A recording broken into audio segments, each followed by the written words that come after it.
runtii aad baan ugu faraxsanahay inaan isaaka nimaano magaalo madaxda dowlad goboleedka Galmudug ee Dhuusamareeb annagoo u nimid shirkii wada tashiga ahaa dowlad goboleedyada isugu imaanayeen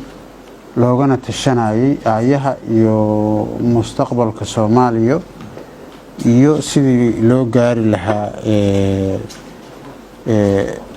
wax Soomaaliya oo dhan ay raali ka tahay lagu faraxsan yahay oo Soomaalinimada iyo hanaankii dawladeed ee socday oo waqtiga dheer maalinba meel soo marayay sidoo hore ugu sii socon lahaa aad iyo aad ugu faraxsanahay waxaan u nimid shirkaas waxaan nimid dalkaanagi waxaan nimid deegaan aadna looga jecel yahay oo dad walaalaha anaga oo saaxiibadaanada ah oo ehelkaanaga ay joogaan oo dal Soomaaliyeed waxaan Ilaahay ka rajaynaynaa wixii aan u nimid oo ummadda Soomaaliyeed oo dhan ay maanta ay leedahay ay rajo ka leedahay oo fiirinayso inuu noqdo si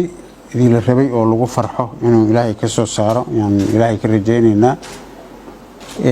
waxaan rabaa inaan si gooni ah ugu mahadceliyo madaxda dowlad goboleedka koonfur dowlad goboleedka Galmudug iyo shacabka sida quruxda badnayd oo diiranayd